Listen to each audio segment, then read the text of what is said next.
அருமையான நடுவர் பணி ஆற்றிக் கொண்டிருக்கும் நடுவர் ஐயா அவர்களுக்கும் என் அணியை சார்ந்திருக்கும் சான்றோர் பெருமக்களுக்கும் தோல்வியை எதிர்கொள்ள காத்துக் கொண்டிருக்கும் மாற்றணியை சார்ந்தவர்களுக்கும் என் முதற்கண் என் நன்றியின் வணக்கத்தை கூறிக்கொள்கிறேன். குரு வாழ்க, குருவே துணை. கனியிட ஏறிய சுளையும் உற்றல் கடையிட ஏறிய சாரும் பனிமலர் ஏறிய தேனும் காட்சி பாகிட ஏறிய சுவையும் நனிபசு பொழியும் பாலும் தென்னை நல்கிய குளிரென நீரும் இனியனின் மேல் நீரும் தமிழின் வீரின் மேல் கண்ணீர் என பாரதிதாசன் வரிகளை தொட்டு எங்கள் வாழும் எங்கள் வளமும் மங்காத தமிழ் என்று சங்கி முழங்கு என்ற வரிகளை தொட்டு என்னுடைய உரையை துவங்குகிறேன். எனக்கு முன்னாடி பேசிய அம்மா அப்படியே முழு பூசணிக்காக அப்படியே சோத்துல மறைச்சிட்டாங்க. அதாவது இந்திய உடைகள் கால சூழ்நிலைக்கு பிரபாரு மாத்திட்டாங்க. என்ன கால லெகின்ஸை போட்டுட்டு இப்போ எல்லாரும் சாஃப்ட்வேர் இண்டஸ்ட்ரியில போயிட்டு இருக்காங்க. எங்க யார் புடவை கட்டிட்டு போறாங்க? கல்யாணத்து அன்னைக்கு கூட புடவை கட்டுறது இல்லை. குறிப்பா எல்லா லெகின்ஸையும் அதுக்கப்புறம் இந்த உடையும் மாற்றிட்டாங்க. அதுலயே முதல்ல கலாச்சாரம் இருந்தது, பண்பாடு ஆமா, அதை கிழிச்சிட்டு அதை ஒரு தையல் போட்டு அது ஒரு ஸ்டைலுன்னு போட்டுக்கிறாங்க. இந்த மாதிரி ஒரு இதுல இருக்கு. ஏன்னா தமிழனுடைய ஆடை பருத்தி வேஷ்டி, பருத்தி ஆடை, அதுதான் தமிழ்நாட்டுடைய. நான் திருநீறிட்டு இருக்கேன்னா அது வேற, அது பண்பாடு அப்படின்னு சொல்ல முடியாது. அது என்னோட ஒரு பக்தி இது அப்படின்னு தான் சொல்ல முடியும். அதுக்கு அடுத்ததாக பார்த்தீங்கன்னா தாலி. இப்போ பார்த்தீங்கன்னா பெரும்பான்மையா கல்யாண தண்ணிக்கு தாலி போட்டுக்கிறாங்க. அதுக்கப்புறம் தாலியை கழட்டி வச்சுறாங்க. எதுக்கு அந்த வெயிட்டை சுமந்துட்டு இருக்கணும் அப்படின்னு கழட்டி வச்சுட்டு போறாங்க. அதுதான் இப்போ தற்கால நடைமுறையாக இருக்கு. அதுக்கு அடுத்தபடியாக பார்த்தீங்கன்னா வாசல்ல கோலம் போடுறது என்றது அந்த காலத்துல அரிசி மாவு போட்டு கோலம் போடுவாங்க. அரிசி மாவு போட்டு கோலம் போடும்போது பார்த்தீங்கன்னா அது மறைமுகமாக எறும்புகளுக்குலாம் ஒரு உணவா இருக்கும். இப்ப பாத்தீங்கன்னா ஒரு ஸ்டிக்கர் வாங்கி ஒட்டிடுறாங்க. அதோட கோலமே போடுறதில்லை. அது இல்லாம பிளாட் அந்த மாதிரி இருக்கிறதுனால கோலம் போடுறதுன்றதே சுத்தமாக இல்லை. அது மட்டும் இல்லாம பசு சாணி போட்டு மொழி வீட்டுல கிருமி நாசினி வரக்கூடாது அப்படின்றதுக்காக பசு சாணி போட்டு முழுகிறாங்க. இப்ப பசு சாணியே எடுக்கிறது இல்லை, மொழிகிறதும் கிடையாது, வாசல தண்ணி தெளிக்கிறதும் கிடையாது. இந்த வகையில் பண்பாடு அடுக்குமாடி வீட்டுல குடியிருக்கிற போது வாசலே கிடையாது. தனி வீட்லயே போடுறது இல்லை. அதுதான் இப்போ இது. அது மட்டும் இல்லாம அடுத்ததாக பெண்கள் ஒருவனுக்கு ஒருத்தின்னு சொன்னாங்க.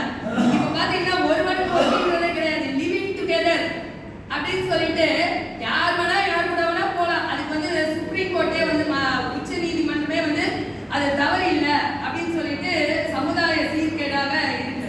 அது மட்டும் இல்லாம என்னோட வழக்குகளே நடந்த ஒரு சம்பவம். ஒரு பெண் என்ன பண்ணிருக்கானா, பணத்திற்காக ஒருவரை கல்யாணம்ன்ற பேர்ல கல்யாணம் பண்ணிக்கிறான். தாலியை கைட்டிட்டு போலீஸ் ஸ்டேஷன்ல கம்ப்ளைண்ட் கொடுக்குறான். கம்ப்ளைண்ட் கொடுத்துட்டு அவங்க கிட்ட பணம் வாங்குறான். அதுக்கு அடுத்தபடியாக இன்னொருத்தரை கல்யாணம் பண்றான். இந்த மாதிரி ஒரு சூழ்நிலை தான் சீர்கெட்டு இருக்கிறது. அதாவது பெண்களோட பண்பாடு என்பது ஒருவனுக்கு ஒருத்தி அப்படின்றதெல்லாம் இப்ப சுத்தமா கிடையாது. அவங்க யார் வேணா யார் கூட வேணா வாழலாம், யார் கூட வேணா போலாம் அப்படின்ற ஒரு வகையில ஒரு சூழ்நிலை தான் இருக்கு. அதுக்கு அடுத்தபடியாக பாத்தீங்கன்னா அந்த காலகட்டத்துல கணவன் இறந்து விட்டார் என்றால் அவருடைய தாலி பூ அவரோட நினைவாக பூ போட்டல இப்பெல்லாம் கிடையாது. ஆணுக்கு எப்படி இருக்காங்க அதே போல ஒரு பெண்ணு கல்யாணமா கணவன் இறந்துட்டாங்க அப்படின்னா வெள்ளை புடவை கட்டுறது கிடையாது, பூ எடுக்கிறது கிடையாது, கொட்டு எடுக்கிறது கிடையாது. அந்த மாதிரி ஒரு சமுதாய பண்பாடு சீர்கெட்டு தான் இருக்கு. அதுக்கு அடுத்தபடியாக பாத்தீங்கன்னா விருந்தோம்பல். அந்த காலகட்டத்துல கல்யாணமானா நலங்கு வச்சா ஒருத்தர் அண்டர்ஸ்டாண்டிங் வரணும் அப்படின்றதுக்காக தவறாக வலிக்கும் தமிழ் ஆங்கிலத்துக்கு ஒருத்தருக்கு புரிந்துதல் ஏற்படுறதுக்காக பண்ணாங்க. இப்பெல்லாம் என்ன பண்றாங்க, கல்யாணத்துக்கு முன்னாடியே ஒரு தனி வீடெல்லாம் பார்த்துறாங்க. கல்யாணம் ஆன கையோட அவங்க அந்த வீட்டுக்கு போயிடுறாங்க. மாமியார் வீட்டுக்கு போறதும் கிடையாது, எதுவும் கிடையாது. இந்த வகையில் தான் சீர்கட்டி இருக்கு. ஒரு வரிகள் சொல்றாங்க, பொம்பளை சிரிச்சா போச்சு, புகையிலை விரிச்சா போச்சு என்ற வகையில் இருக்கு. எனவே நடுவர் அவர்களே, ஒரு வீட்டுக்கு வந்தா அந்த காலத்துலதான் கணவனை அத்தான் என்னத்தான்